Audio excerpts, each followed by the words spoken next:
Tere! Mina olen Sandra Sillamaa ja sa kuulad taskuhäälingut Lase tiiger tuppa. Head asjad sünnivad siis, kui sul on aega saada kokku iseendaga.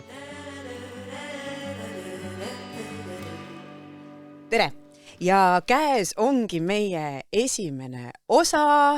Mina olen Sandra, minu diivanil siin kõrval istub Dagmar ja täna hakkame rääkima muutustest ja julgust teha muutusi ja kõik, mis sellega kaasneb. Aga enne veel, kes tahab täpselt teada, kes mina olen, siis kuulake seda sissejuhatavat osa, saate teada ja täna ma keskenduks rohkem sellele, et kes Dagmar on.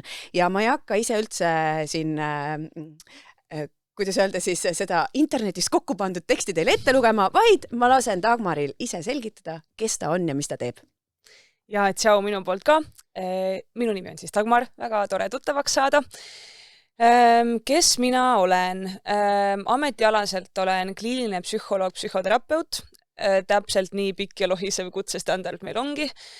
Mida see sisuliselt tähendab, on see, et lisaks psühholoogia magistrikraadile on mul siis selline lisaväljaõppe psüühika häirete osas.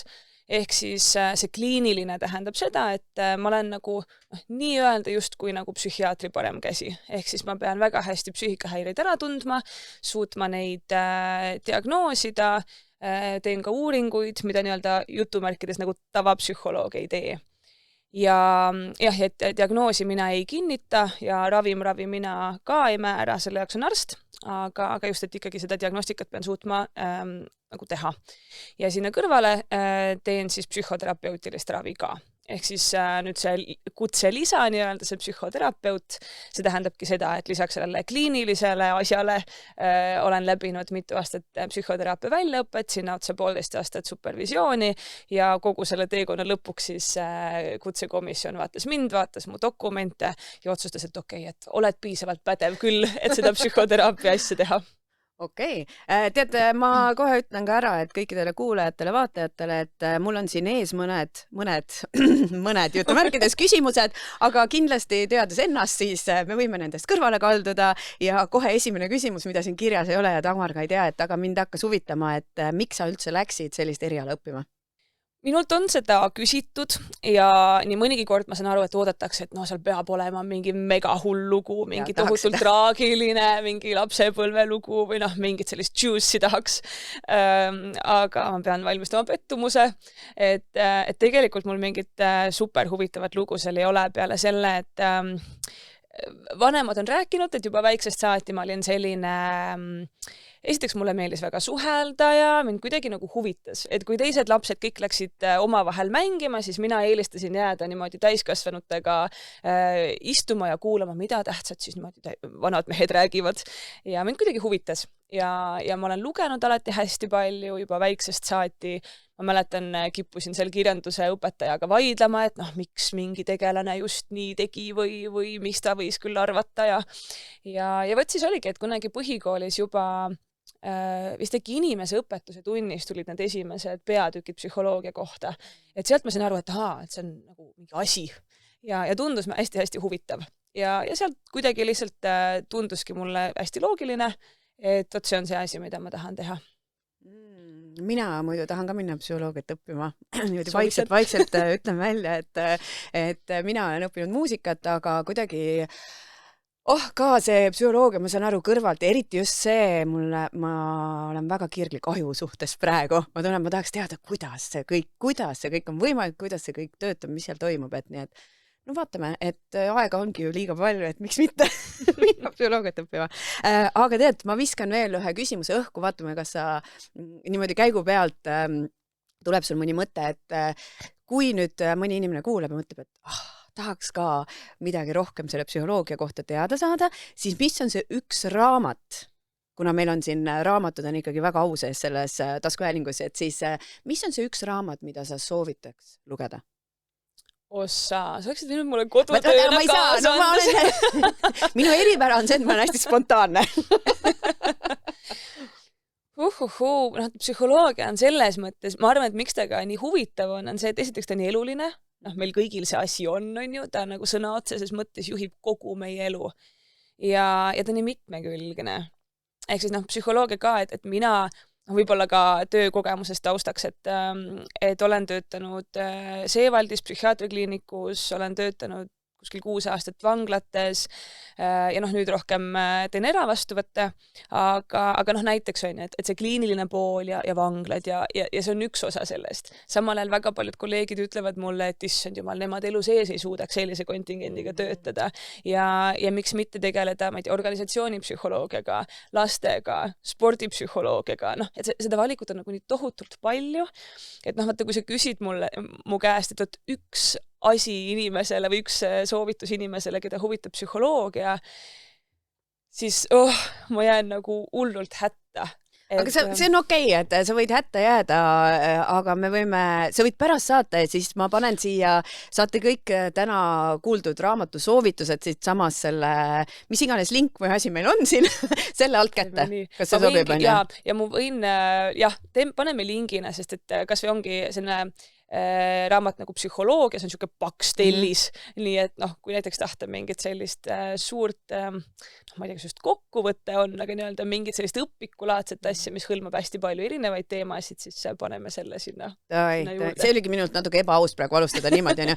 Aga vaata, meie tänane teema on muutused, et me peame kogu aeg olema valmis muutusteks.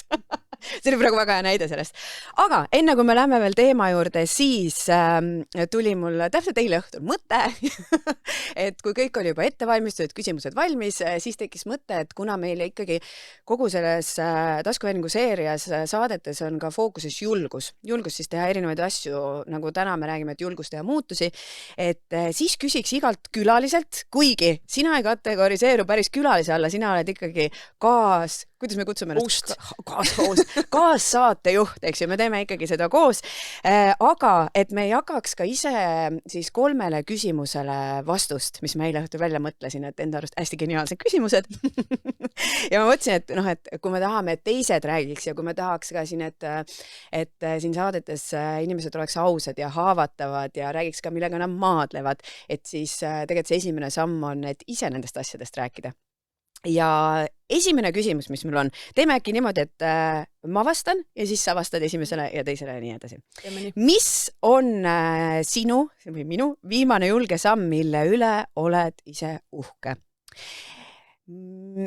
Ja mõtlesin sellele ja pikalt ise tegin küsimuse, siis hakkasin pikalt mõtlema vastusele ja ma arvan ikkagi, et ma võtan viimase aasta sellise sammu ja see on see, et enda vastu olla hästi aus, et tunnistada just ütleme siin siis pärast seda väga kiiret tormilist emotsionaalset suve 2024, et tunnistada, et tegelikult kõik ei ole hästi.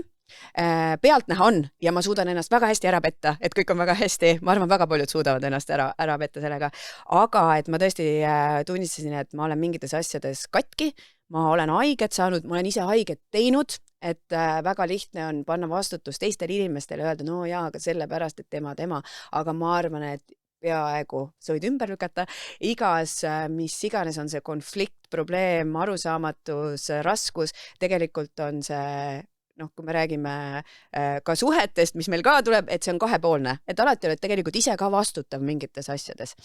Ühesõnaga, et ma tunnistasin seda, et ma ise ei ole igas olukorras käitunud nii, nagu ma oleks tahtnud ja tegelikult hakkasin päriselt endaga tööd tegema.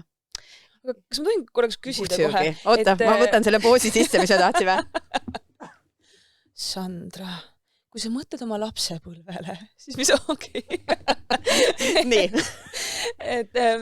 Kes seda kuulavad siis, kes ei vaata pilti, siis me istume 2 diivanil ja nagu ikkagi meil kõigil on, ma arvan, kes ei ole käinud päriselt psühholoogi juures, et on ikka see kujutlen peas filmidest, et üks lamam on ja siis psühholoog räägib. See prillidega psühholoog teeb märkmeid väga tõsise näoga, mis tundeid see sinust tekitab. Nii, ja mis sa küsida tahtsid? Aga tahtsin küsida seda. Sa ütlesid, et sinu see julge samm on see, et sa kuidagi olid aus, tunnistasid endale, et võt sa pole ka võib-olla kõige ideaalsemalt alati mingeid asju teinud. Kas see samm oli see, et sa nagu sõnastasid ja ütlesid enda jaoks need asjad välja või see, et sa ütlesid kellelegi teisele need asjad välja või see, et sa ütlesid, et sa hakkasid tegelema mingite asjadega, et kas see julge samm oli see, et ma ei tea, panin psühholoogi juurde ennast kirja või mis see nagu praktikas oli? Ja mina isiklikult psühholoogi ei usu, aga nali. Vastupidi. Ma hakkasin juba asju kokku pakkimas. Ma olen väga teaduse usku, ma olen väga psühholoogide usku ja ma olen väga abi küsimise usku. Tead, ma olen käinud ka viimaste aasta jooksul päris palju psühholoogi juures ja ma arvasingi kuidagi, läksin sellele suvele vastu, et kõik on hästi, ma olen tegelenud ja nii edasi.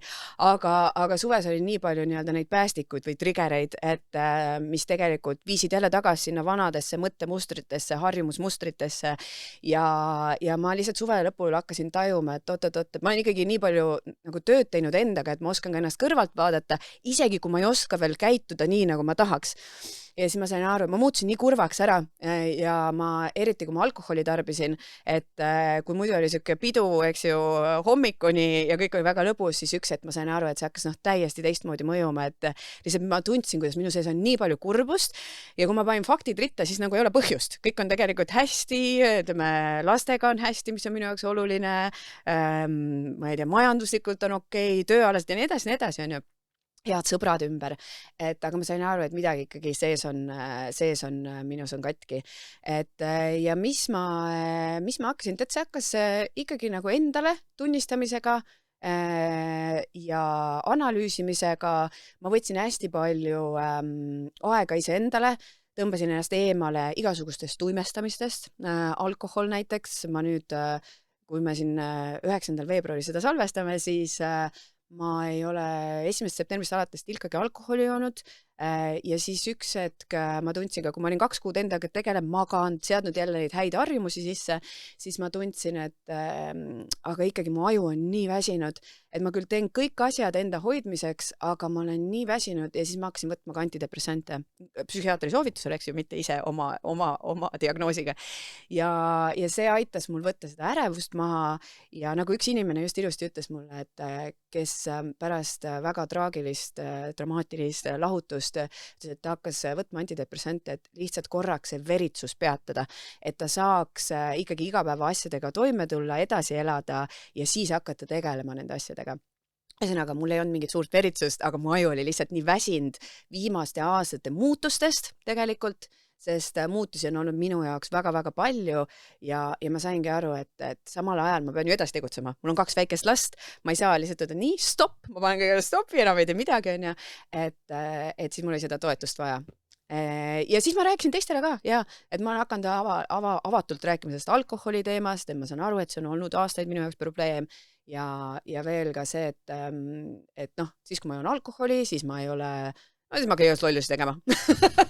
Ühesõnaga, ma ei ole aus enam enda vastu, mida ma päriselt tahan, on ja nii edasi. Nii et ma olen väga avatud sellest räägin, sest ausalt öeldes ma arvan, et väga paljudel on probleeme. Nii, oota, aga sinu küsimus nüüd. Sulle tähendab sama küsimus, mis on see viimane julge samm, mille üle sa oled uhke?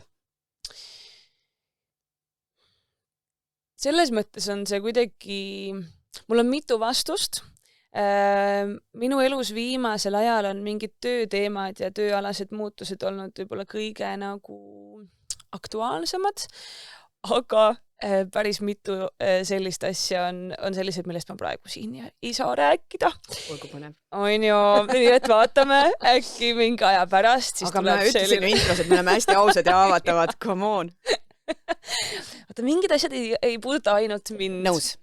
Aga okei, aga et ma niimoodi võlgu päris ei jääks, siis võib-olla ühe asja ma tegelikult saan küll näitena tuua. Ma käisin nüüd jaanuari lõpus Startup Day'l. Ja võib-olla see oli minu jaoks näiteks selline asi, et mõtlesin, et et Startup Day, ma ei ole väga vist mitte kunagi aastaid tagasi võib-olla korraks sealt niimoodi külastajana läbi käinud, aga väga nagu ei tea, mis seal täpselt on ja kujutad ette, et siuksed nagu ikkagi mehed ja mingid kõvad startupperid ja enamik on mingid tehnika ja mingi, ma ei tea, blogejad või mingi selline seltskond ja siis lähen mina sinna mingi meditsiini inimene, on ju, mida ma seal teen või mida ma seal räägin või mis asja, on ju. Et võib-olla selgituseks ja kõrvale, et lisaks muule eriala asjale ma olen selline ütleme selle väike ettevõtja puhtalt sellepärast, et oma eriala sellise andunud fänni ja vaimse tervise entusiastina mingil hetkel, mul ei olnud mitte mingit sellist suurt südamesoovi, et pean saama ettevõtjaks, muidu suren, et mul tõesti, ma armastan oma tööd üle kõige, mulle väga-väga meeldib, mis ma teen. Lihtsalt aastate jooksul kuidagi minus kasvas selline frustratsioon, kui ma sain aru, kui kurvas seisus meie inimeste vaimne tervis on ja kui raske seda psühholoogilist abi saada on. Et siis ma lõin sellise platvormi nagu Remedio, ühekordsed tähed, minge vaadake järgi. Minge vaadake, jaa. aga ühesõnaga, ja sellega ma siis sinna startup-tile läksin. Ja nii nagu igasuguste ebakindluste ja hirmudega ikka need mõtted, mis mul olid enne seda, et ei tea, mis ma seal teen ja kuidas see ikkagi saab olema ja pilt sellest, kuidas ma seisan oma seal laua taga ja keegi minuga rääkida ei taha ja et need ilmselgelt olid liialdatud ja tegelikult oli väga-väga kihvt kogemus ja mul läks seal väga hästi. Väga tore. Kas te kuulsite ikkagi praegu, et ka erialaspetsialistidel on hirmud, on ja? See ikkagi nagu see minu väide, et kõik me kardame midagi, et see on täiesti õige. ja miks selline küsimus ka, et mis on see julge samm, sest ma arvan, et mitte ma ei arva, aga ongi nii, et inimeste jaoks on julged sammud väga erinevad.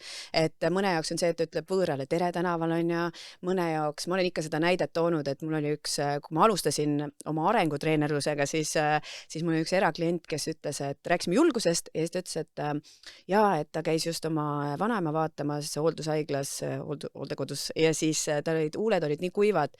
Ja kuna ta on hästi, ise selline, ta ütles, nagu introvert ja hästi kartlik, aga siis ta võttis selle julguse kokku ja läks küsis õelt, et kas ta saaks kuidagi vanaema huuli niisutada. Mõne jaoks tundub see, et mis asi, see pole üldse mingi julge, mine, ma ei tea, hüppa langevarjuga, võt see on julge, on ja. Ja see on ka julge asi, mina ei tahaks teha langevarjuga hüppamist, aga et inimeste jaoks on nii erinevad ja just ka periooditi, et näiteks see, et okei, et ma vahetan töökohta või ma lähen lahku või ma vahetan elukohta, on väga suur julge samm, aga samas võib-olla mõni periood on see, et aga ma otsustan, et ma täna ei lähe peole, vaid ma hoolitsen enda eest ja jään koju ja saan hakkama selle FOMO-ga nii-öelda, et ilmajäämishirmuga, et see võib ka olla väga julge samm. Jah, sa ütlesid minust ette, aga ma just tahtsin öelda, et minu jaoks, langevarjuhüppet ma olen teinud. Minu jaoks seal ei olnud mitte midagi sellist, et oleks nii tohutult, ma ei tea, oleks seal värisenud ja väga-väga hirmus oleks olnud. Väga mõnus kogemus, täiega soovitan, väga lahe.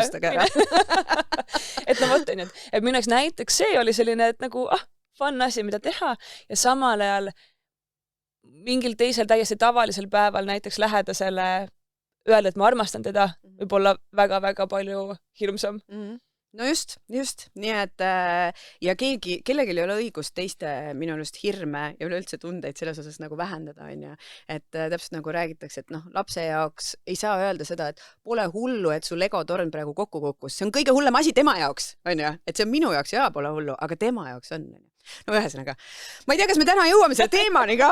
Me arvasime, et nii läheb, aga lähme järgmise küsimuse juurde. Mida sa kardad?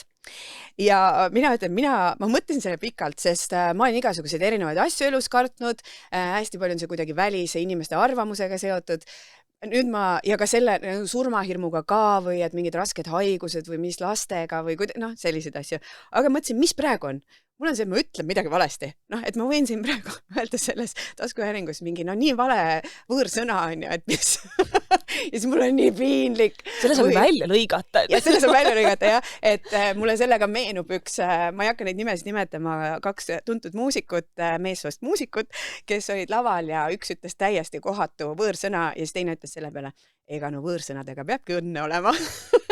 Et mul on millegipärast see, et või siis ka, et kuna ma kirjutan ka näiteks Eesti Ekspressile kolumni, siis ma loen seda mingi 100 korda läbi, et ei oleks kuidagi teistmoodi aru saada mingi üks lause, et keegi ei solvuks.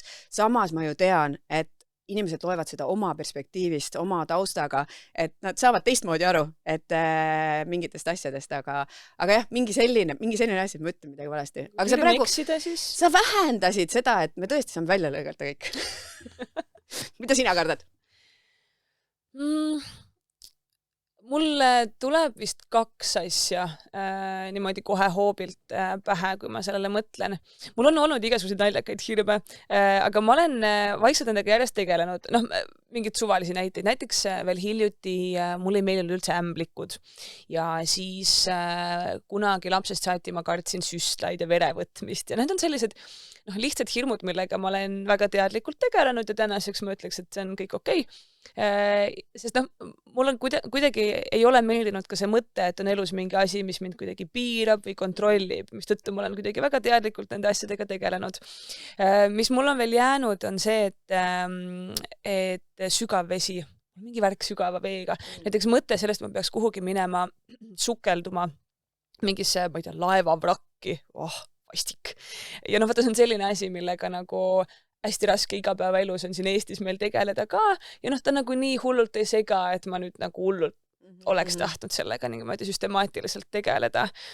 Ja teine asi, mis mul kohe tuleb üles, on vist see, et mul on tänaseks, ma olen kuidagi enda ümber leidnud nii head inimesed ja kes on mulle lihtsalt nagu nii olulised.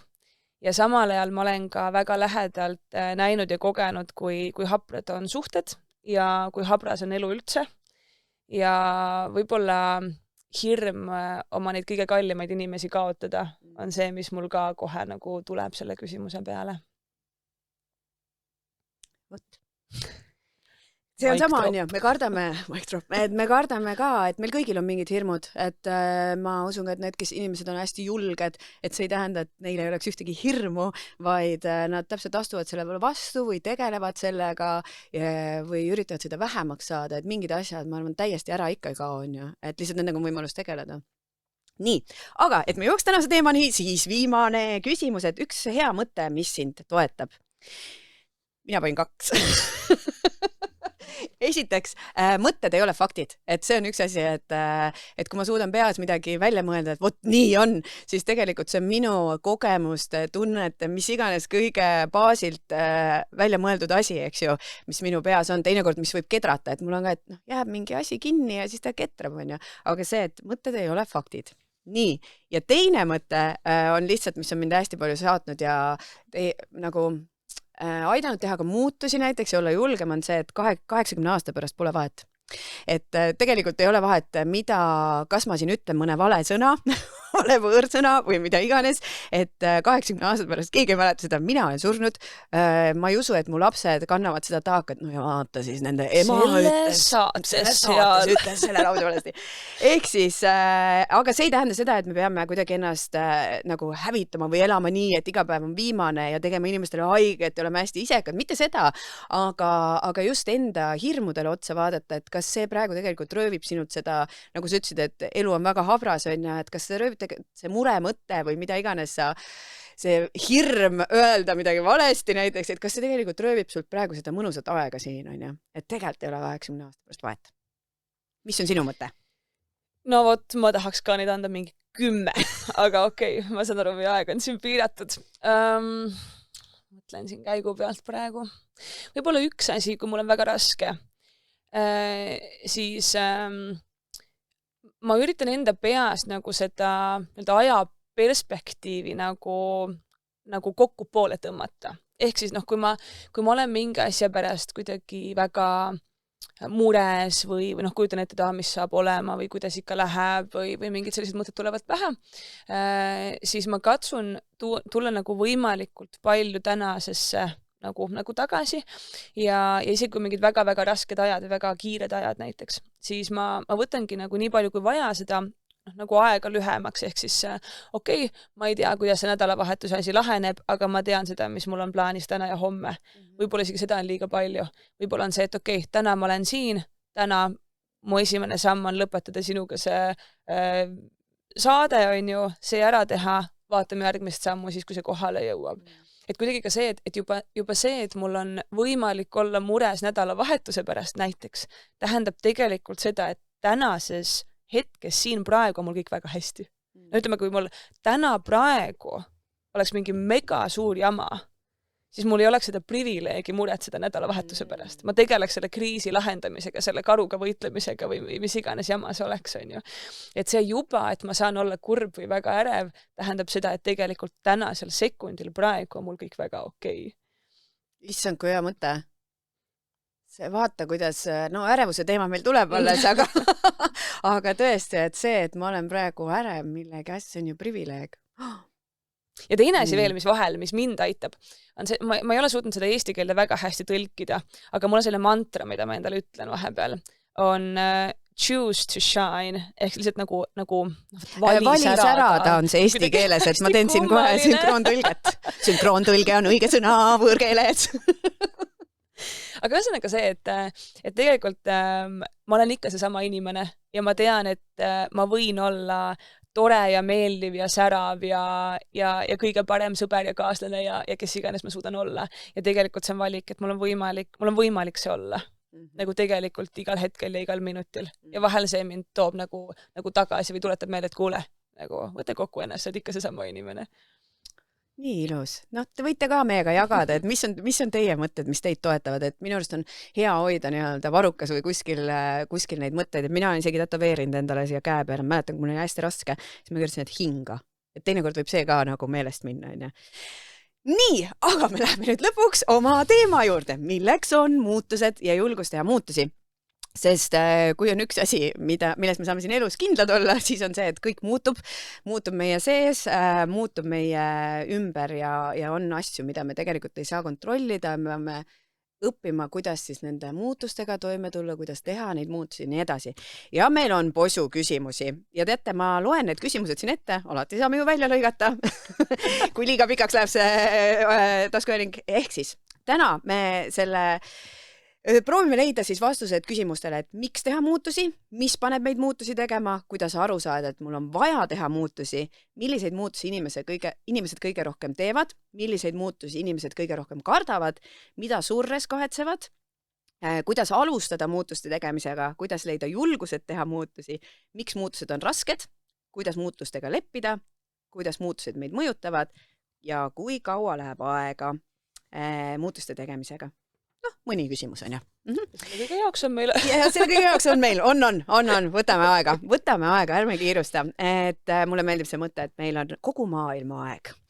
Esiteks, ma hakkan siis küsima, et mul on hea, mulle väga meeldib see formaat, mille ma ise välja mõtlesin. Mina küsin ja sina vastad. Miks teha üldse muutusi? Mulle kuidagi haakub sellega, vaata see küsimus, mis sul kuskil ka seal, ma ei tea, mitmes oli, et kuidas üldse aru saada, et peaks tegema muutusi. Ja ma lihtsalt robustselt vastaks sellele ühe lausega, et siis, kui sa oled rahulolematu. Tegelikult me saame ju aru. Tegelikult see on ikka see, et mingi asi nagu närib ja mulle ei meeldi ja vastik on olla ja ma ei ole rahul ja no äkki siis peaks midagi muutma, see ei ole puu. See ei ole puu või? No jah, et sa saad ju liikuda, see ei ole puu, nagu sa ei ole. Päris hea. Jätke meelde esimene mõte, see ei ole puu. Nagu vastu väiteks, et aga kas, vaata inimene öeldakse, harjub kõigega, et kas me ei harju ka mitte selle rahulolematusega või ebamugava olukorraga, enne kui me saame aru, et tegelikult võiks muutuse teha, et me harjume ära sellega. Tead, siin ma kuidagi... Ma ei tea, kas see harjub ära kohati kõlab, et hakkab mõnus. Ma ei tea, kas seda juhtub. Aga kohati mulle pigem tundub, et vaata meie aju ja meie keha üldse, me ei ole kohanenud selle jaoks, et me oleksime õnnelikud. Meie aju on kohastunud niimoodi, et hoida meid elus. Vahel ka niimoodi, et isegi kui me ei ole eriti õnnelikud ja meil ei ole väga mõnus olla, siis meie aju ülesanne on meid elus hoida, mitte see, et me oleksime nagu super rõõmsad kogu aeg. Ehk siis... nagu ma vahel armastan öelda, mäletan mingi hetk sinuga arutasime ka, et vahel mulle meeldib öelda, et kui me võtame 10 palli skaala, kus 1 on täielik katastroof, enesetunne ja 10 on see, et enam paremaks minna ei saagi, siis kohati see kõige ohtlikum koht, kus olla, on see 5, seal keskel. See on täpselt selline, et mul on ebamugav, ma ei ole rahul, nagu tegelikult on nagu närib, aga samal ajal mul ei ole nagu piisavalt valus ja halb ka, et ma midagi liigutama hakkaksin. Ja siis vahel ma näen, kuidas inimesed tiksuvad seal 5 peal nagu aastaid ja lihtsalt raiskavad oma elu. see on väga hea näide, et ma olen ka seda rahulolematust tegelikult toonud väga palju sisse, et rahulolematus lühiajaliselt on okei, on ju, aga kui see kestab pikka aega, et see hakkab ju tekitama igasugust stressi ja nii edasi, lõpuks mõjub tervisele, et see rahulolematus on nagu näitab, et oot, aga mis asi seal on. Ja teinekord võib-olla see põhjus võib olla väga mitmekihiline tegelikult, et miks see rahulolematu, et igastahes see on mingi indikaator, kust alustada võib-olla küsimuste küsimist, on ju. Ja see, kui sa tõesti, me siin rääkisime ennem selle salvestust, et see 1–10 palli skaala, et nii paljud tiksuvad seal keskel. Ja ootavad seda, et ma jõuaks 1-ni ja vaat siis hakkan tegema muutusi. Et ma arvan, ma mingis perioodis olen ise ka olnud, et nüüd lihtsalt nagu teadlikumalt, sest vaata, kas seal ei ole see, et seal on see kahetsus või seal on see hirm jälle taga, et tegelikult on ju nagu okei, et kui ma võrdlen temaga, siis mul on tegelikult päris okei. On ju, äkki ma kahetsen, äkki ma pärast, äkki ma teen vale otsuse ja nii edasi ja nii edasi ja nii edasi. Yeah. Et me jääme sinna nagu kahe otsuse vahele kuidagi kõlkuma ja siis hakkab pihta, et esiteks hästi sageli ma näiteks näen neid lugusid, kus on juba sellel inimesel võib-olla väga väiksest saati räägitud, kuidas on õige. On ema või isa arvamus ja vale arvamus. Ja on kogu aeg juba väiksest saati näiteks ette kirjutatud, kuidas peab, mis on õige, mis on see standard, milline peab olema õige naine, õige mees, õige suhe, õige elu, õiged valikud.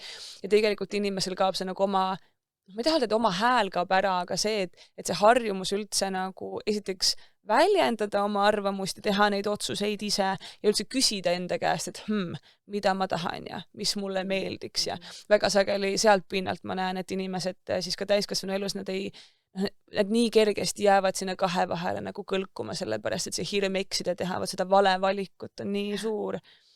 Ja samamoodi mulle tundub, et me jääme nagu ootama seda, et see on hea tunne teha seda õiget valikut.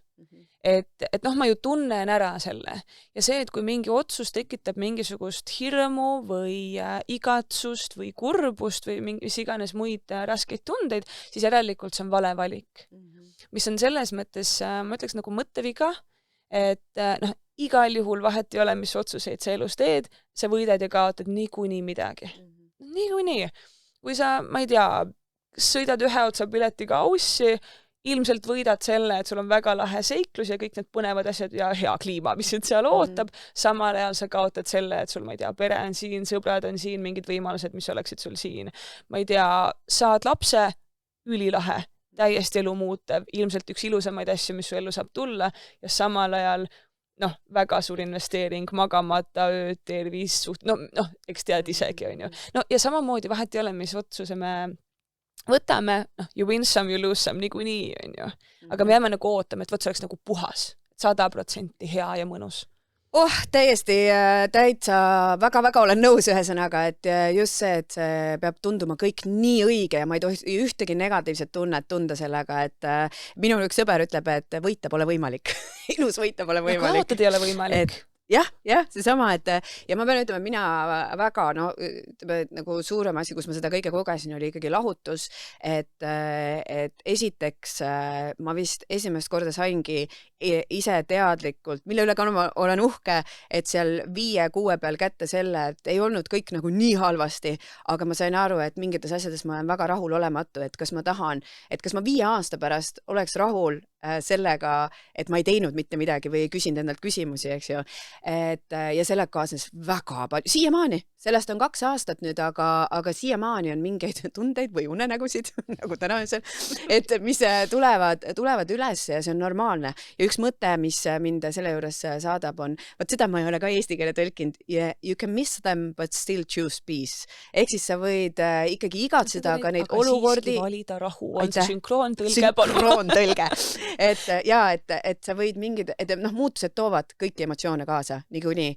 Ja mis on oluline minu arust on see, et aga need ei tapa. Ükski emotsioon ei tapa, et ma arvan, kas on õige öelda või? Täiesti.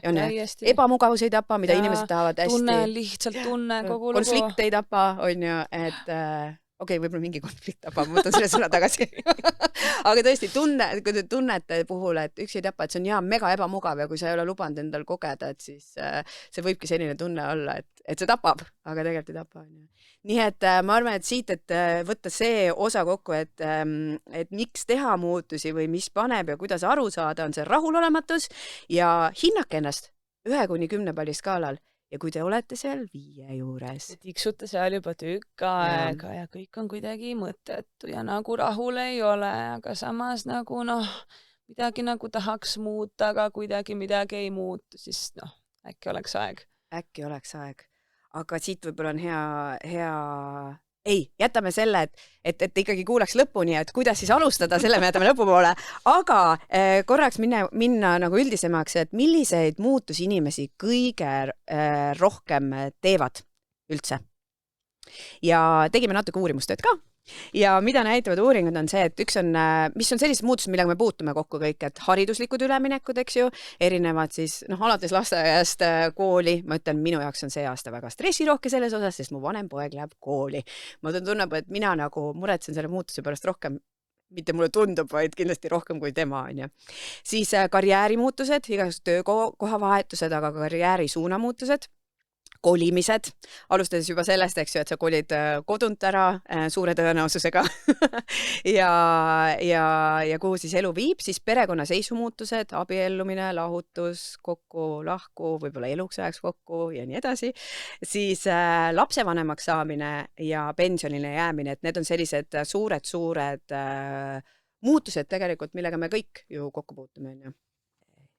Nii, ja need on siis muutused, millega kõik kokku puutuvad, aga siis on veel sellised muutused, mis on võib-olla siis valikulised muutused, ehk siis tervis ja füüsiline vorm, et paljud inimesed püüavad omaks võtta tervislikuma eluviisi.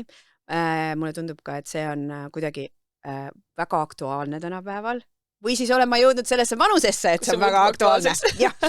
Niisiis, siis oma rahaasjade juhtimine, jällegi väga aktuaalne tänapäeval. Isiklik areng, enda tundma õppimine, kogu see enesearengu teema, siis väga oluline on ka töö ja eraelu tasakaal. Võib-olla see on tingitud minu vanuse eest, aga tegelikult ma näen, kuidas palju nooremad ka räägivad ikkagi sellest, et see enam ei ole äge ennast kogu aeg läbi põletada ja töötada niimoodi, et see üldse ei puhka, et mulle tundub, et see on ka ikkagi õnneks teema, millest järjest rohkem räägitakse. Ja siis erinevad sotsiaalsed suhted siis, et inimesed tihti püüdlevadki ju selle paremuse pool oma vaheliste nagu suhete parandamisega ja loomisega ja need on ka ju suhted tulevad ja lähevad ja mis nagu on protsess, mida me teeme terve elu. Ja kas sa tahad kommenteerida? Ja lihtsalt ma kuulen sind ja mõtlen, et väga huvitav statistika või kus seda võtad kõike? See ei pea mulle vastama, hüpoteetiline küsimus. Aga lihtsalt ma ei mõtle nagu laiemalt, et võt mingid valikud või muutused üldse, et me niikuinii teeme neid kogu aeg iga päev. Et kui me enne rääkisime kas või korraks sellest, et mõnel inimesel on hästi raske üldse mingeid otsuseid teha või mingeid valikuid teha, on ju. Et me võime rääkida sellest, et ongi, et kas minna lahku või mitte või sellised suured eluotsused, aga tegelikult me ju teeme neid otsuseid absoluutselt kogu aeg, iga päev ja tõesti mõne inimese jaoks ma seda peaaegu näinud, ma praegu ei utreeri, et see hirm valikute tegemise ees võib minna ka sinna, et ma ei suuda toitu valida, sest ma kardan eksida. Ma hangun täiesti ära kodus nädalavahetusel sellepärast, et mis asja mul on üks vaba laupäev ja äkki ma teen vale valiku, kuidas seda vaba aega kasutada. Et jah, ma arvan, et ei ole isegi võib-olla ainult selliste väga suurte asjadega vahel raske, aga tegelikult täiesti igapäeva eluline teema ju. Ja, et need ongi välja toodud, et hakata sellisest suuremast teemast, et ongi muutused, millega me niikuinii kokku puutume, et isegi kui sa mõtled, et aga ma olen selline hästi rahulik inimene, mina ei taha mingeid muutusi, ma olen oma mugavustsoonis, siis niikuinii sa puutud kokku juba selle suurte elumuutustega ja siis juba oma mingite valikutega, on ju. Ja see on hea, et näiteks minu nooremal lapsel on ka vahepeal see ma näen, et kui teda näiteks tagant kiirustada ja siis ta läheb täiesti, ei suuda teha valikuid, näiteks, et millised jalanõud paned, et aga ma kardan valida, on ju. Et me oleme ka sellega tegelenud, käisime teraapias ja temaga ja siis ja ongi mingid asjad, mis tekitavad, ma arvan, seesama, mis sa ütlesid, et hirm eksida on ju, et sa teed vale valiku. Et ja hirmudest rääkides, siis mida inimesed tõesti kõige rohkem kardavad, et on kontrolli kaotus, siis ebakindlused, rutiin või harjumuste kaotus, hirm ebaõnnestumise ees, sotsiaalne hukkamõist. Noh, see on otseselt seotud sellega, eks ju, surmahirmuga, et meid siis kuidagi kogukonnast visatakse karjast välja, on ju. Ja noh, muidugi ongi üldkokkuvõttes jällegi see, et vist, mis nende inimeste siis turvatunnet ja stabiilsust mõjutab, on ju. Ja jälle iga muutus ju mõjutab stabiilsust. Iga muutus on ebaturvaline nii-öelda. Võtta see, mis enne korraks käis läbi ka, et meie aju töötab viisil, et hoida meid elus ja teadmatus on alati natuke meie aju arvates eluohtlik. Ehk siis meie aju niikuinii töötab meile vastu, kui me tahame mingeid suuri muutusi teha. Jah, minu jaoks ongi olnud see väga huvitav mõte, et sama ajuga me teeme neid muutusi ja siis ta töötab meile vastu ja kuidas see kõik aju siis saada tööle niimoodi enda kasuks on ja. Ja ma panin veel kirja siia ka asjad siis või muutused, mida inimesed kahetsevad surres. Ja lihtsalt ma toon need siia välja, et teie saaksite siit sellest osast võib-olla julgust ja julgeid samme, millest me hakkame kohe rääkima, et kuidas neid siis teha, kuidas neid muutusi teha. Ja et teie, kui te hakkate surema ära, siis te ei kahetseks. Väga julgustavaks läks juba. Hästi julgustavaks, kui te surete nüüd. Et tõesti, et mõelda sellele praegu, et minul on üks asi, mis mind saadab, ma mõtlen, et okei, kas ma 5 aasta pärast kahetseks? Kas ma pärast tunneks, et miks ma ei teinud, et jällegi üks ingliskeelne väljend, et okei, ma tõlgin teen kohe ise peas tõlke, et kasutamata jäänud võimalused teevad palju rohkem haiget kui see rejection nagu kui see, et sa saad ei vastuse või kui see, et sul see ei õnnestu, aga see, et sa ei kasutanud seda võimalust, see teeb lõpus, sa jääd kogu aeg ketrama seda, on ju, et miks ma siis, äkki oleks jah olnud, äkki oleks hästi läinud. Ühesõnaga, mida surres inimesed kahetsevad, siis oleks võinud elada nii, nagu ise tahtsin, mitte teiste soovide järgi. Oleksin ma ometi vähem tahad lauset lõpetada? Töötanud. Õige! Oleksin vähem töötanud. Oleksin ometi julgenud oma tundeid avaldada. Oleksin ometi rohkem suhelnud sõpradega ja oleksin pidanud lubama endal õnnelik olla. See on huvitav, mul tuleb meelde jälle mõned korrad oma töös olen kuulnud seda, kuidas inimesed ütlevad, et nii palju asju, mida nad kuidagi kahetsevad ja oleksid tahtnud teha teisiti, et kui saaks valida, et tahaks lihtsalt ärgata hommikul üles ja lihtsalt alustada puhtalt tehelt. Et tahaks sellist võimalust. Ja siis ma nagu kuulen ja mõtlen, et aga sul ju ongi see võimalus. Et tegelikult meil ju on kogu aeg see võimalus. Sul ongi sõna otseses mõttes igal hommikul võimalik teha need valikud, et tänasest ma tahan niimoodi. Tänasest ma tahan olla selline naine, selline ema, õde, kaaslane, selline töötaja või mis iganes. Ja isegi mitte igal hommikul, vaid iga tund ja iga minut on sul võimalik otsustada, et nüüd ma mõtlen niimoodi, nüüd ma olen selline inimene. Siinkohal ma ütlen, et see on nagu tore mõte ja ma usun ka sellesse, kuidas seda päriselt teha, sest inimesed oigu palju teevad seda, ka mina, et õhtul mõtled nii, homsest ma teen seda, homsest ma olen selline, homsest ma ei ole üheski olukorras emotsionaalne, hingan 10 korda sisse välja ja siis reageerin ja nii edasi. Aga siis tuleb see hommik kätte, juba on sulle, ma ei tea, mingi sõnum tulnud, et keegi on haigeks jäänud, nii mingi asi juba lööb üle pea ja ikkagi me läheme ju eriti kriisis, stressiolukordades, rasketel aegadel, läheme tagasi vanade mustrite juurde.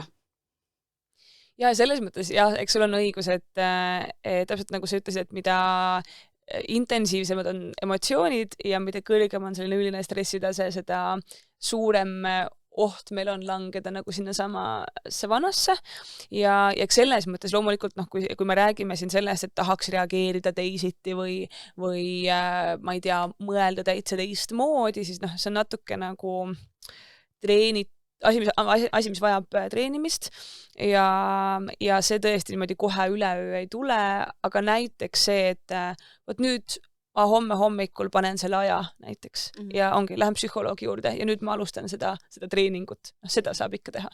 Ja ma olen nõus, see ei olnud üldse kuidagi sulle vastuväitmine, aga see lihtsalt ma näen seda nii palju, on ju, et ka enda puhul, et on mingid asjad, millega tuleb lihtsalt nagu pikaajaliselt tegeleda, et päriselt muutused tuleks, et nagu need imelised 1. jaanuari lubadused, et või inimesed, vot see aasta, see 1. jaanuar 2025, võt see on, kui ma nüüd need asjad välja ütlen, siis need kindlasti lähevad. Aga tegelikult ei muudeta midagi oma keskkonnas, ei muudeta mõtteviisis, ei muudeta oma harjumustes ja siis ei saagi tulla, et lihtsalt ainult selle pealt, et sa mõtled, et sa tahad midagi, see on väga tore ja see positiivne mõtlemine ja suunamine, et ma tahan muutusi, et ega sealt hakkab see pihta, see teadvustamine, aga selleks, et miski muutuks, peab tegema, hakkama tegutsema ja kas või see täpselt see üks samm.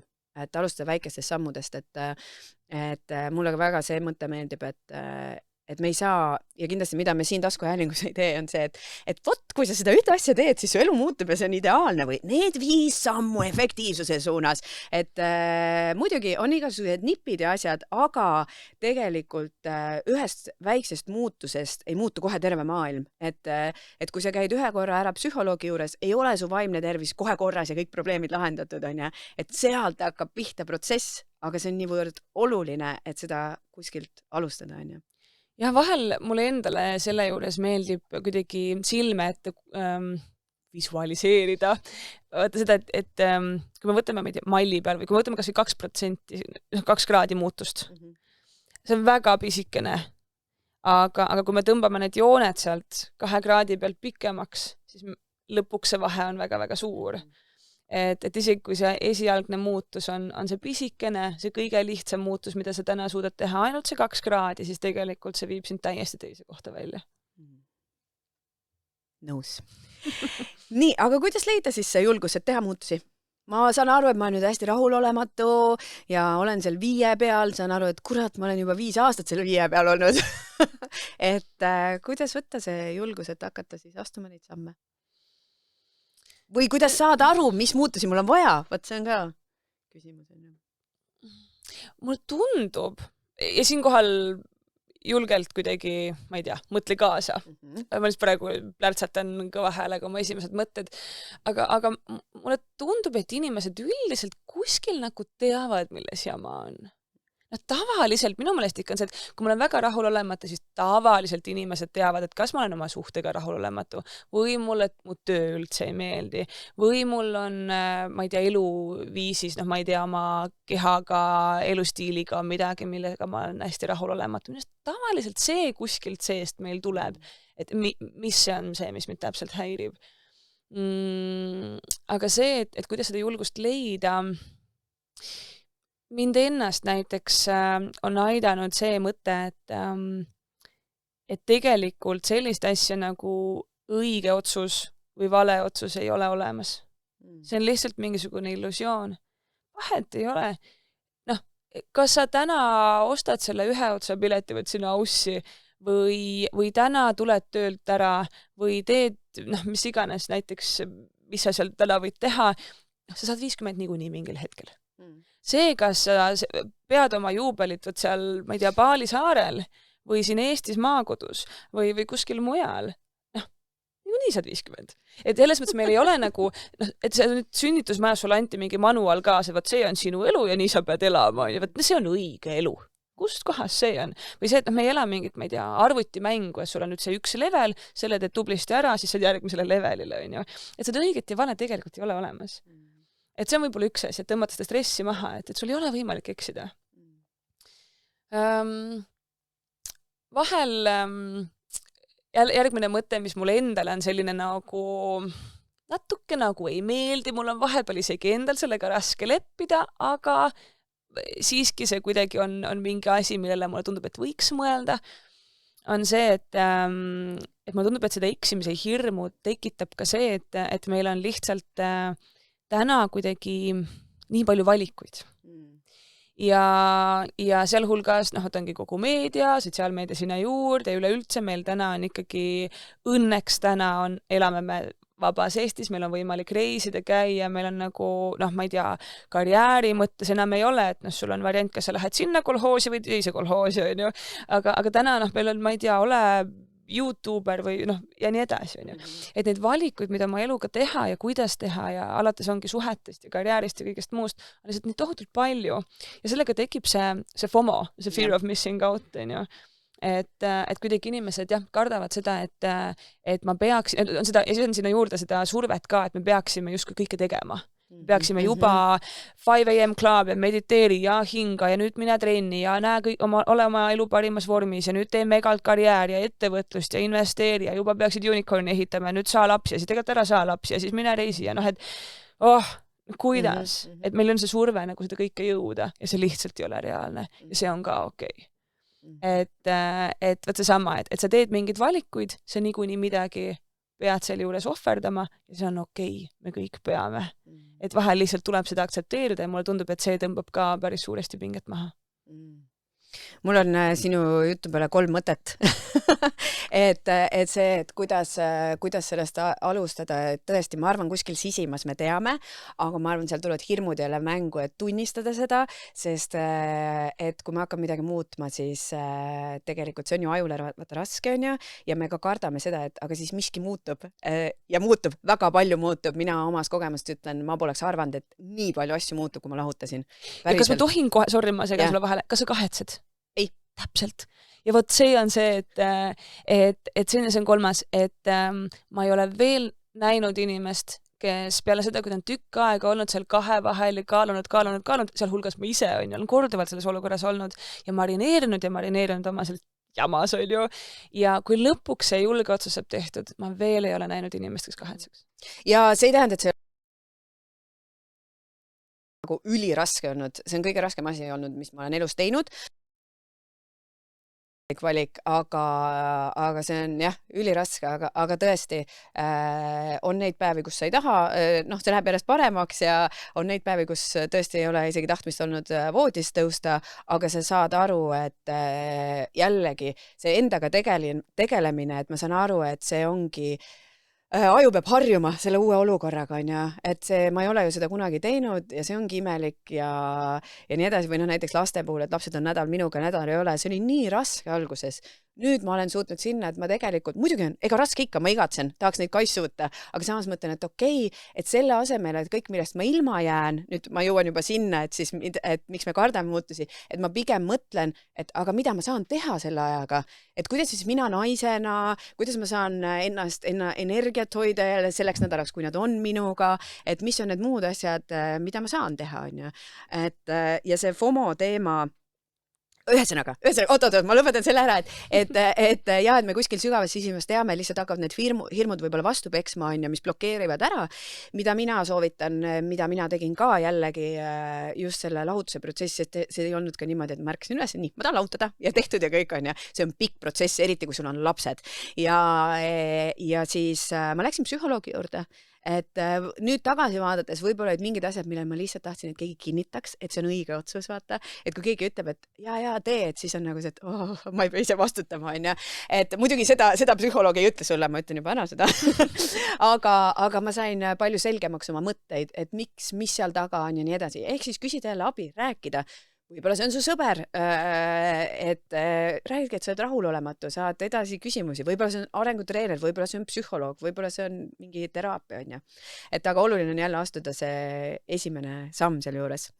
Ja sellest, et kuidas see julgus leida, siis nii hea mõte, et me ei saagi kõike teha ja mulle meeldib väga Oliver Burkmani 4000 nädalat ajakasutust surelikel on see eesti keeles just ja minu jaoks oli lihtsalt nii palju kergust lõi, kui seal on see mõte, et meil kõigil on keskmiselt on ju, elada 4000 nädalat. Kuidas te saate aru, palju teil veel on jäänud elada, on see, et sa korrutad oma vanuse 52-ga, ehk siis palju on aastas nädalaid, on 52 on ju, ja siis lahutad selle 4000-st. 4000 miinus sinu vanus korda 52. Niisiis, ja siis sa saad umbes, palju sul on elada, no mul on peaaegu pool üle poole on mul tegelikult elatud. Ja küsimus ei ole selles, et mida sa kõike ei saa teha, sest nii palju asju on see, et me siin praegu räägime, ma ei tea, mitmekümnendat minutit, peamegi varsti lõpetama, et siis tegelikult nii palju muid asju toimub maailmas, mis on jägedad, millest ma ei tea, mis sotsiaalmeedias käib, ma ei tea, mis uudised on, mida kõike ma saaks hoopis teha selle asemel, et aga kas ma olen rahul sellega, mida ma praegu teen? Mina olen väga rahul muidu sellega, et me teeme siin praegu jutustame, et kõik need, mis sa tood siis oma ellu, need ka inimesed, suhted, mis sa valid või mida sa toidad, hoiad, ma ei tea, parandad, tegevused, valikud, mis sa teed, kas sa lähed õhtul välja või jääd koju magama, et kas see loob sulle väärtust, kas sa oled sellega rahul, et me ei saa kõike teha. Ma ütlen, ma täna hommikul jalutasin siia stuudiosse ja oli 2 neiut siin maja ees, see oli siis kell 8 hommikul, 8:30. Ma mõtlesin, issand, näed, teised ka nii vara üleval. Ja siis, kui nad küsisid minult suitsu, siis ma sain aru, et ei, nad ei ole vara üleval, vaid nad lähevad alles pealt koju. Mina läksin neile kell 10 magama ja niimoodi. Aga 10 aastat tagasi, ma ennem just rääkisin siin, et ma lõpetasin siin samal maja katusel peo kell 8 ja jäin magama kuni kella 11 maja katusel, on ja. Ehk siis, ja see oli väga lahe, aga praegu ma seda ei valiks, tõesti. Et praegu ma valin selle mõnusa voodi, hommiku, rahuliku ärkamise, lugemise, et mida sa ka tahad ja mitte jääda võib-olla mingitesse mustritesse kinni, mida sa oled tahtnud. Ja see on jälle küsimuste esitamine, et okei, see, mida ma tahtsin 10 aastat tagasi, ei pruugi olla see, mis praegu on. Et me inimestena nii ka muutume ja lubada endal nende muutustega kaasa minna. See oli üks pikk lause. Nii, aga ma veel viskan mõned küsimused, et kuidas muutustega leppida, kui need ei sõltu meist? Vaata nüüd, et kui keegi tuleb sinu juurde ja otsustab teha mingi muutuse, sina oled ju sellest mõjutatud. Ma vist esimese hooga tahaks öelda, et tuleb see filter nagu appi võtta, et mis allub minu kontrollile ja mis enam ei allu. Mida ma päriselt saan teha, mis on sellised praktilised probleemid, mida ma saan päriselt mõjutada ja muuta ja lahendada ja mis on tegelikult minu haardeulatusest juba väljas, mis on sellised hüpoteetilised asjad, mis nagu lihtsalt ei ole minu teha. Et võt ongi neid praktilisi probleeme, me saame lahendada, siis tuleb oma peast välja tulla ja päriselt elama hakata. Aga kui on mingid sellised asjad, mis lihtsalt ei sõltu meist ja vahel elu viskab meile neid, on ju, siis polegi mitte midagi muud teha, kui lihtsalt tuleb sellest raskest asjast nagu sammhaaval lihtsalt läbi käia ja teha neid asju, mida me saame teha. Ja jälle, kui tunned, et ei saa üksi hakkama, küsi abi, on ju? Oled nõus minuga? Olen nõus. Nii, aga kuidas muutused meid mõjutavad, et isegi kui need on minu valikud nüüd on ja otsustad midagi teha, et kuidas see mõjutab meie füüsilist, meie vaimset, meie keha, meelt, emotsioone? Igal juhul on raske, on ju, sellepärast, et muutused sõna otseses mõttes tähendavad ju teadmatust. Et me astume sinna teadmatusse kohta, kus on hästi palju sellist ebamäärasust ja meie psüühika ei ole liiga hästi ehitatud selle ebamäärasusega toime tulema. See meie ajule üldse ei meeldi, sest me oleme evolutsiooni käigus arenenud niimoodi, et kui täpselt ei tea, siis äkki on ohtlik. Ja ohtlik võib olla väga, väga eluohtlik. Ehk siis jah, selline teadmatus meie peale niikuinii ei meeldi. Ehk siis väga sageli see tõstab ärevust. Jälle, mis ärevus on see, et ärevus tuleb mingite muremõtete peale. Muremõtted sisuliselt on see, et me nagu üritame tulevikku ennustada ja paneme selle natuke nagu negatiivsesse vormi, et äkki midagi halba juhtub, on ju. Ehk siis jah, ja see aktiveerib meie keha, on ju, võib tekkida mingid raskeid ebamugavaid emotsioone, muutuste puhul, kas näiteks oma kogemusest ilmselt sa tead, on ju, et okei, sa teed selle ühe otsuse ära ja see on raske. Ja siis läheb natuke aega mööda ja tundub, et enam vähem. Ja siis hakkab pihta esimesed jõulud, esimene emadepäev, esimesed sünnipäevad, et kõik mingid sellised eluolukorrad, millega me oleme muidu harjunud, me teame, kuidas see käib. Me teame, kuidas see olema hakkab. Järsku me oleme selles uudses olukorras nagu muutunud tingimustes ja hakkame jälle uuesti õppima, et kuidas need jõulud nüüd käivad, kuidas aastavahetus käib, on ju. Et sellised suured muutused võivad natuke ka nagu üles visata täitsa ootamatutel hetkedel mingit ebamugavust. Ja ja siin mul kohe tuli paralleel sellega, et see ei tähenda ainult nagu suhete teemal või ütleme, noh okei, lahutuste teemal, aga näiteks ka, kui ma muudan oma elustiili, et ma muudan oma toitumist, ma ei tea, ma muudan, hakkan rohkem liikuma, siis ma mäletan, et minul näiteks meeldib jõulude ajal väga käia trenni teha jooksmas. Aga teised ülejäänud, mida sa teed jõulude ajal, me sööme, on ju. Et ka sellega sa peksad üles tegelikult mingit ärevust, on ju. Õnneks, kes tahab ärevuse teemal täpselt teada, siis juba järgmine saade. Issa, ma vist ei tohti seda reeta, aga ma reedan ära, on ärevuse teemal, lähme sellega sügavuti, et kuidas siis sellega nüüd hakkama saada, et sa oled mingid muutused otsustanud teha ja sellega tuleb mingi emotsioon, väga tihti on see ärevus, on ju, et siis kuidas sellega hakkama saada. Ja kuidas, kui kaua läheb selle muutusega? Et vaata, et noh, et me ennem korra põgusalt põrgatsime, et noh, et see on otsus, et vot nüüd sellest tunnist täna kella sellest ma hakkan muutuma, et või võtan selle otsuse vastu, et kui kaua läheb aega, et see oleks nii-öelda mugav jälle või see uus olukord oleks mugav, et see oleks elu osa, kui me räägime harjumuste muutmisest näiteks. $1 miljoni küsimus selles mõttes, et aga sina ju tead, mina olen ikkagi kutsunud sind siia, sest ma arvan, et sa tead kõike, sest sinu juures on see psühholoog. Ja kui nüüd sellele õiget vastust ei tule, siis paraku ärevuse saates me Dagmariga ei kohtu. Just. Meil on sellega kõik või mitte midagi. Aga ei päriselt selles mõttes, no tahaks, et oleks niimoodi, et noh, teed selle muutus ära ja siis 2 kuu pärast on hea. Noh, aga eks me saame ilmselt kõik aru, et see ei ole ju nagu sellele küsimusele selles mõttes ei ole võimalik vastata, et see nii ju oleneb, mis muutustest me üldse räägime, on ju, kas see sõltub ka, kas see hõlmab ka mingeid teisi inimesi näiteks, mis on kohe mingi muutuv tegur, mille üle meil ei ole endal kontrolli, on ju. Kas on mingi selline, ongi väike elustiili muudatus, mingi väga suur, noh, ma ei tea, karjääri muutus, elukoha muutus, mis on kohe juba see muutuse tegemise protsess võib olla hästi-hästi pikk, on ju, et noh, hästi keeruline sulle ühte vastust anda. Jah, lihtsalt, et andke aega, et minu arust ongi oluline saada ise aru, et see võtab aega. Et kui ma nüüd, see on protsess, et kui ma tegin selle otsuse ära ja teinekord see tulemus võib olla ka miskit muud, et sealt hoopis hakkavad hargnema mingid asjad. Et ma tegin selle otsuse ära ja nüüd hakkab see protsess pihta, mitte sellega ei ole lõppenud, on ju. Ja kui me räägime nagu mingitest muutuste või harjumuste muutmisest ka, siis ma ise õpin ajuteaduse koolitusel, mulle nii meeldib seda öelda. No see pole päris ajuteadus, aga seal on, me räägime sellest, et kuidas ühendada arengutreenerlus ehk siis coaching ja ajuteadus, et tegelikult kuidas õppida aju paremini tundma, on ju, et kui me räägime ka harjumuste muutmisest, et siis kuidas teha seda teadlikumalt, et ise toetada enda aju ja aju toetaks meid. Ja just seal oli arutused, uued uuringud, et mis need siis näitavad, et kui pikalt läheb harjumuste muutmiseks aega, et vähemalt 3-5 kuud, et meie ajus tekiks siis neuronite vahel ehk siis närvirakkude vahel uued ühendused, mida on visuaalselt näha, on ju.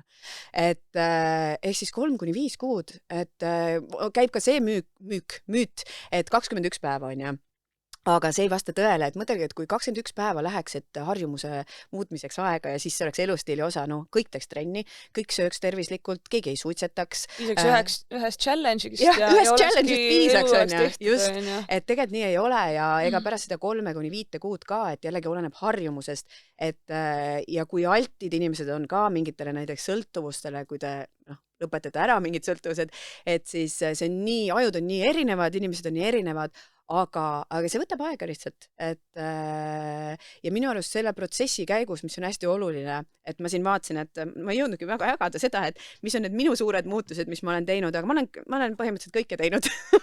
Ma olen tööalaselt teinud, et isiklikus elus, elustiililt, täpselt näiteks alkoholi teema on ja lahutuse teema, kolimine viimastel aastatel, lihtsalt mul on 2 aasta sisse kõik vist mahtunud, ka mõtteviisi hästi palju muutuseid.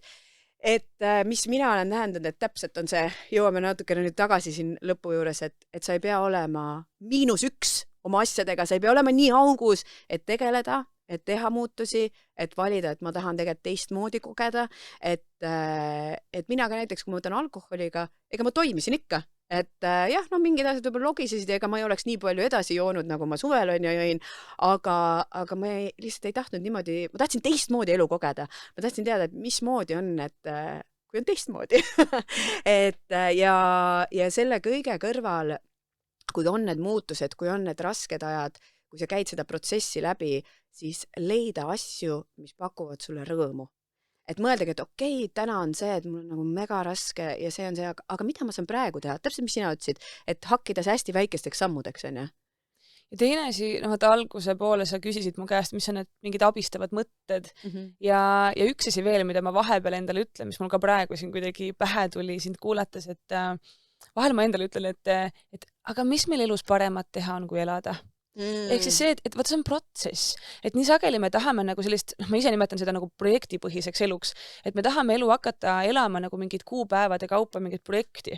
Vot sellest kuupäevast hakkab parem ja sellest kuupäevast siis hakkab mingi asi saab läbi ja siis hakkab parem ja siis järgmisest kuupäevast hakkab nüüd see mingi mis iganes asi saab tehtud ja hakkab parem, on ju. Aga ja siis me jääme, et ma teen nüüd selle otsuse ära, on ju, ja siis nüüd on varsti mu elu peab olema nagu tehtud. Nüüd see muutus on nagu tehtud, põmm, mingist kuupäevast või kuidagi me ootame, et nüüd saaks juba valmis, on ju. Aga naudi nagu veid seda kulgemist ja protsessi.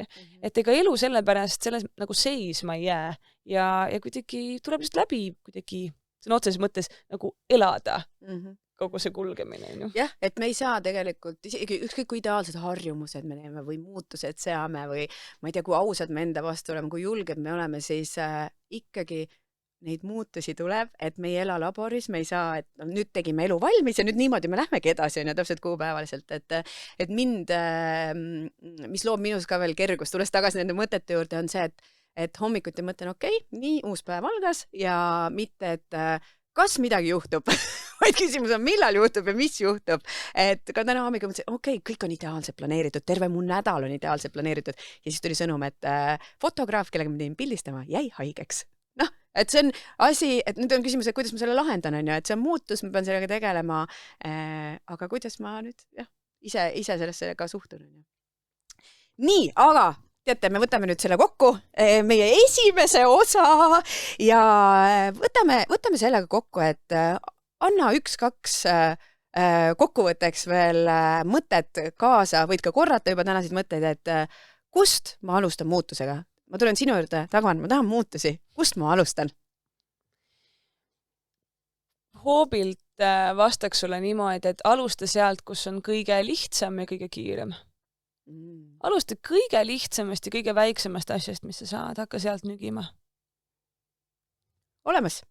Ja teine küsimus, kuidas muutustega siis paremini toime tulla, et kuidas ma toetan? Ma olen juba otsustanud, et ma teen need muutused, ma olen selle esimese väikse nügimise teinud, aga nüüd saan aru, et sellega tuleb nii palju mingeid emotsioone, tundeid, teiste inimeste ärevust, et mis on need 1-2 asja, mida ma saaks teha, et ennast nende muutuste protsessis siis hoida või toetada? Võib-olla selline laiem soovitus, mis ma annaks üldse, kui on raske või täpselt, kui on mingid muutuste see protsess, hästi võib-olla selline levinud või kulunud või seda kuidagi ebaseksikas soovitus, aga ankurda ennast nende baasasjade külge. Piisav uni, normaalne toitumine, mine liigu ja tee lõbusaid asju, suhtle sõpradega, käi väljas.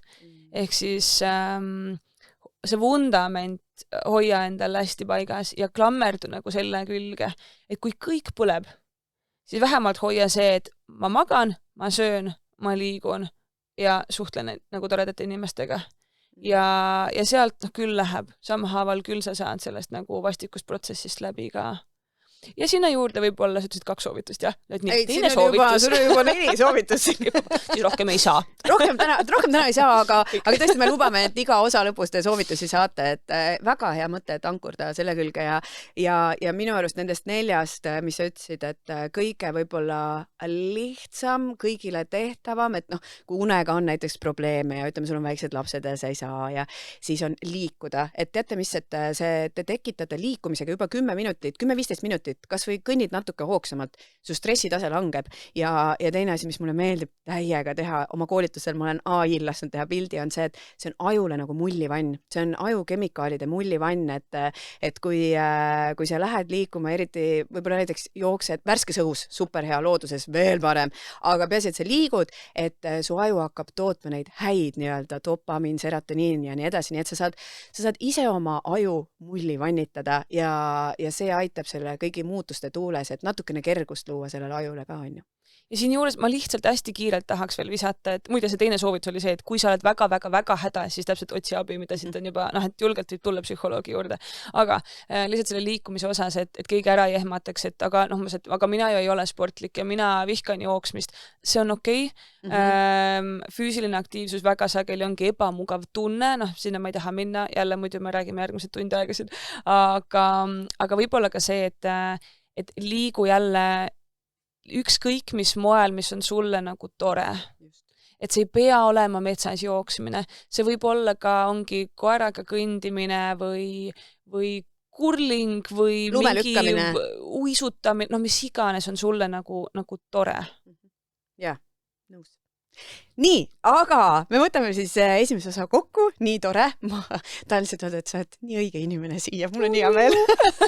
Ja teie saate meile kirjutada, saate küsida küsimusi ja me väga ootame, et te jagaks oma lugusid muutustega seoses, et võib-olla mis on need suured muutused, mis teie olete teinud ja kuidas te tundsite, kuidas te ennast toetasite või mis on need suured muutused, mida te tahate teha ja võib-olla teil on mingi küsimus hoopis meile.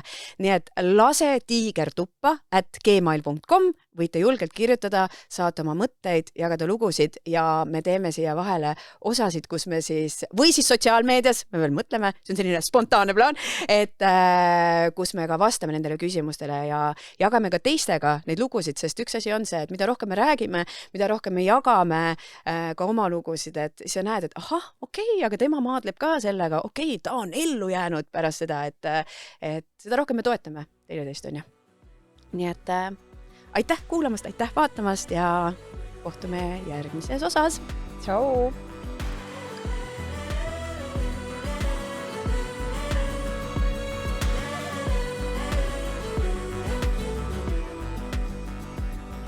Aitäh, et kuulasid meie saadet ja kui sul on küsimusi selle teema kohta, kui sul on mõtteid, oma kogemusi, mida jagada, siis kirjuta meile lasetiigertuppa@gmail.com.